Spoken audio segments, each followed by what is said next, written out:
ஏற்கனவே காலை 8:45 மணிக்கே விஜய் செல்லக்கூடும் என்றெல்லாம் சொல்லி இருந்தார்கள். அதன் பிறகு 11 மணிக்கு விஜய் உரையாற்றக்கூடும் என்றார்கள். ஆனால் அதையெல்லாம் கடந்து விஜயினுடைய பயணம் இப்போதுதான் நாமக்கல் மாவட்டத்திற்குள் தொடங்கி இருக்கின்றது. எனவே 22 கிலோமீட்டருக்கு விஜயினுடைய பேருந்து செல்ல வேண்டும் என்றால் அதற்கு பல மணி நேரம் பிடிக்கும். வழக்கமாக இந்த 20 கிலோமீட்டர் தூரத்தை ஒரு பேருந்து 20 நிமிடத்தில் கடந்து சென்று விட முடியும். ஆனால் விஜய் பயணிக்கக்கூடிய தேர்தல் சுற்றுப்பயணம் பேருந்து என்றால் அது 1 கிலோமீட்டர் தூரத்தை கடப்பதற்கே கிட்டத்தட்ட 20-25 நிமிடங்கள் ஆகின்றன. எனவே இந்த 20 கிலோமீட்டரை அவர் கடக்க வேண்டும் என்றால் கண்டிப்பாக 1 மணி நேரத்திற்கு மேலாகும் என்று சொல்லப்படுகின்றது. விஜய்க்காக வரவேற்பு வழங்க ஏராளமான தொண்டர்கள் மட்டுமல்ல, அந்தந்த ஊர்களில் இருக்கக்கூடிய மக்களும் கூட முன்வந்து விஜயை பார்க்க வேண்டும் என்ற ஆர்வத்தோடு சாலைகளில் நிற்பதை காண முடிகின்றது.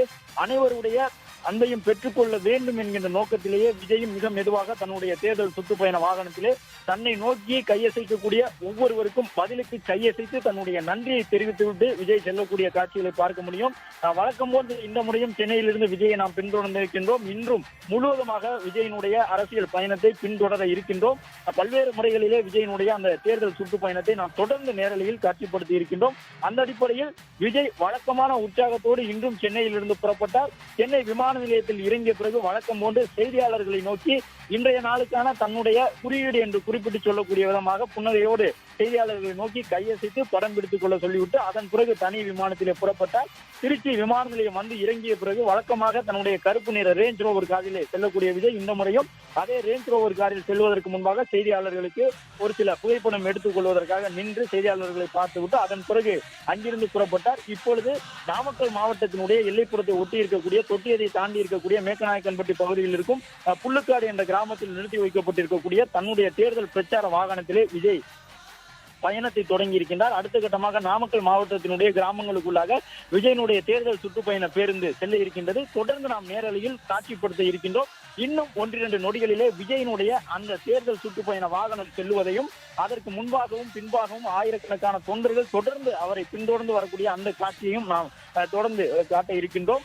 நாமக்கல் நகருக்குள் விஜய் நுழைவதற்கு முன்பாகவே அவருடைய வாகனத்தை பின்தொடர்ந்து செல்லக்கூடிய வாகனங்களும் அவரோடு சேர்ந்து நாமக்கல் நகருக்குள் செல்லும் பொழுது அது சற்று போக்குவரத்து நெரிசலை ஏற்படுத்துகின்றது. அதிலும் குறிப்பாக இந்த நாமக்கலில் விஜயினுடைய தேர்தல் பரப்புரைக்காக வழங்கப்பட்டிருக்கக்கூடிய இடம் என்பது குறுகலான பகுதி. அதன் காரணமாகத்தான் நாம் ஏற்கனவே குறிப்பிட்டோம்.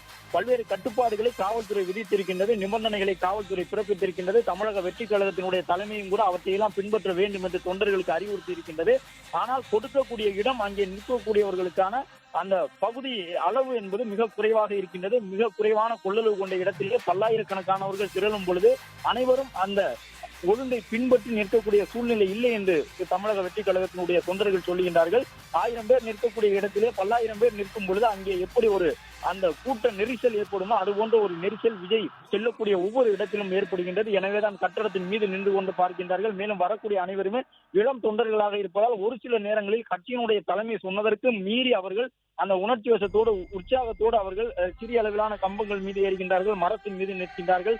நிர்வாகிகள் சொன்னாலும் கூட அந்த இடத்தில் நிற்க வேண்டும் என்றால் மரத்தின் மீதுதான் நிற்க முடியும் என்ற சூழ்நிலையில் பல இடங்களில் அவர்கள் மரங்களின் மீது நின்று அந்த நிகழ்வுகளில் பங்கேற்றதை எல்லாம் பார்க்க முடிந்தது. எனவே தமிழக வெற்றி கழகத்தினுடைய நிர்வாகிகளை பொறுத்தவரை நாங்கள் அனுமதி கேட்கும் பொழுது பெரிய இடத்தில் அனுமதி வேண்டும் என்றுதான் கேட்கின்றோம். மிகப்பெரிய அளவில் மைதானமோ திடலோ இருக்கக்கூடிய வகையில் தான் எங்களுடைய அனுமதி கடிதம் இருக்கின்றது.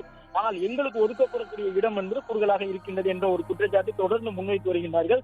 ஆனாலும் கூட மற்ற எதிர்க்கட்சி வரிசையில் இருக்கக்கூடியவர்கள் எல்லாம் இந்த குற்றச்சாட்டுகள் எல்லாம் இந்த நிபந்தனைகள் எல்லாம் விஜய்க்கு மட்டும்தான் பிறப்பிக்கப்படுகின்றதா, எங்களுக்கும் அதே குற்றச்சாட்டுகள் நிபந்தனைகள் இருக்கின்றன, காவல்துறை எங்களுக்கும் இப்படிதான் தாமதம் செய்கின்றார்கள், நாங்கள் பிரச்சாரம் செய்ய வேண்டும் என்றாலும் காவல்துறை இப்படித்தான் கட்டுப்பாடு போடுகின்றது, எனவே விஜய்க்கு மட்டுமே இது போன்ற கட்டுப்பாடுகள் இருப்பதாக சொல்லக்கூடாது என்றெல்லாம் அவர்கள் சொல்லி வந்தாலும் கூட விஜய்க்கு விதிக்கப்படக்கூடிய கட்டுப்பாடுகள் எவ்வாறு இருக்கின்றன, விஜய்க்காக வரக்கூடிய கூட்டத்திற்கு உண்மையிலேயே அந்த இடங்கள் எல்லாம் போதுமானதாக இருக்கின்றதா என்பதையும் தொடர்ந்து நாம் நேரில் பார்த்து தான் வருகின்றோம். இப்பொழுது விஜயனுடைய தேர்தல் பரப்புரை வாகனம் அங்கிருந்து புறப்பட்டு இருக்கக்கூடிய காட்சியை பார்க்கின்றோம். புல்லுக்காடு என்று சொல்லப்படக்கூடிய கிராமத்திலிருந்து விஜயனுடைய இந்த தேர்தல் பரப்புரை வாகனம் புறப்பட்டு சென்றிருக்கின்றது. ஒரு சிறிய கிராமம் இது திருச்சிராப்பள்ளி தொட்டியத்தினுடைய எல்லைப்புற கிராமமாக இருக்கின்றது. இந்த கிராமத்தை கடந்த பிறகு நாமக்கல் மாவட்டம் தொடங்குகின்றது. முழுக்க முழுக்க விவசாயம் சார்ந்த பகுதியாக இருக்கின்றது. இதற்கு பிறகு இருக்கக்கூடிய கிராமங்களில் தான் முட்டை உற்பத்தி உள்ளிட்ட அந்த மேய்ச்சல் நிலம் சார்ந்த பகுதிகளாக இருக்கின்றன. கால்நடை வளர்ப்பு, கோழி வளர்ப்பு உள்ளிட்டவற்றில் ஈடுபடக்கூடிய மக்கள் இருக்கின்றார்கள். விஜயனுடைய தேர்தல் பரப்புரை வாகனம் அங்கு வந்திருக்கக்கூடிய சூழ்நிலையில் தமிழக வெற்றி கழகத்தினுடைய சில இளைஞர்கள் அங்கே காத்திருந்தவர்கள் இப்பொழுதே உற்சாகத்தோடு விஜய்க்கு வரவேற்பு வழங்கக்கூடிய அந்த காட்சிகளை பார்க்கின்றோம். முழுக்க முழுக்க இளம் தொண்டர்கள் தான் விஜய்க்காக நிறைந்திருக்கின்றார்கள். இன்னும் சொல்ல போனால் ஒரு சில கட்சிகள் சொல்வதை போன்று அவர்களுக்கெல்லாம் வாக்குரிமை வந்துவிட்டதா என்று நகைச்சுவையாக மற்ற கட்சிகள் விமர்சனத்தை முன்வைக்கின்றார்கள். வரக்கூடிய தொண்டர் கூட்டத்திலே கணிசமான சிறுவர்களும் இருக்கக்கூடிய அந்த 18 வயதுக்கு உட்பட்டவர்களும் இருக்கக்கூடிய காட்சிகளை பார்க்க முடிந்தாலும் கூட 2026 சட்டமன்ற தேர்தல் நெருங்கும் பொழுது அவர்களிலும் கணிசமானவர்கள் வாக்குரிமை பெற்றிருக்க கூடும் என்ற அடிப்படையிலே தமிழக வெற்றி கழக தலைவர் விஜய்க்கு இருக்கக்கூடிய தொண்டர்கள் எண்ணிக்கை என்பது கிட்டத்தட்ட அந்த 18 35 வயதுக்கு உட்பட்ட தொண்டர்கள் அதிக அளவில் இருக்கின்றார்கள். அந்த தொண்டர்களில் பெண் தொண்டர்களும் கணிசமாக இருக்கின்றார்கள். நாமக்கல் நகருக்கு விஜய் எப்பொழுது வருவார் என்பது அங்கே நிற்கக்கூடிய தொண்டர்களுக்கு நன்றாக தெரியும். எனவே சற்று நேரம் பக்கத்தில் இருக்கக்கூடிய பகுதிகளுக்கு சென்று விட்டு பிறகு வரலாம் என்று கூட யாரும் நினைப்பது கிடையாது. அது நாமக்கலாக இருந்தாலும் சரி, ஏற்கனவே அவர் பயணம் செய்து வந்திருந்த நாகப்பட்டினமாக இருந்தாலும் சரி, திருவாரூராக இருந்தாலும் சரி, திருச்சியாக இருந்தாலும் சரி, விஜய் ஒரு இடத்திற்கு செல்லுகின்றார் என்றால் 11 மணி 12 மணிக்கு விஜய் செல்லக்கூடிய அந்த பகுதிக்கு காலை 5 மணிக்கும் 6 மணிக்கும் வந்து நிற்கக்கூடிய தொண்டர்களை பார்க்க முடிகின்றது. அடிக்கின்ற வெயிலிலே அந்த கொளுத்தும் வெயிலையும் பொருட்படுத்தாமல் தொடர்ந்து அங்கே அவர்கள் நின்று கொண்டிருக்கக்கூடிய அந்த காட்சிகளை பார்க்க முடிகின்றது.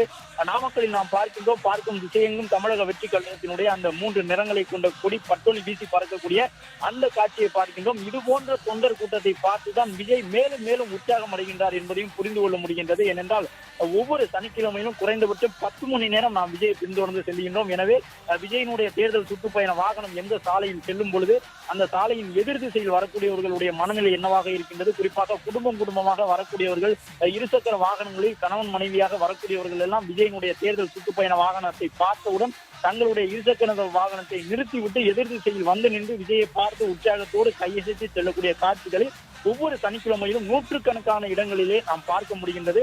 எனவே அது போன்ற ஒரு உற்சாகமான விஷயங்களை எல்லாம் விஜய் பார்த்த பிறகுதான் அவரும் மகிழ்ச்சியோடு இந்த தேர்தல் சுற்றுப்பயணத்தில் ஈடுபட்டுக் கொண்டிருக்கின்றார். முக்கிய சாலையை சென்றடையக்கூடிய விதமாக மேக்கநாயக்கன்பட்டி அந்த சாலையை சென்றடையக்கூடிய விதமாக விஜயனுடைய தேர்தல் சுற்றுப்பயண வாகனம் செல்லக்கூடிய காட்சியை பார்க்கின்றோம். பிளே ஸ்டோர் மற்றும் ஆப் ஸ்டோரில் இருந்து பாலிமர் செயலியை QR கோடு மூலம் பதிவிறக்கம் செய்யுங்கள். செய்திகளை உடனுக்குடன் பெறுங்கள்.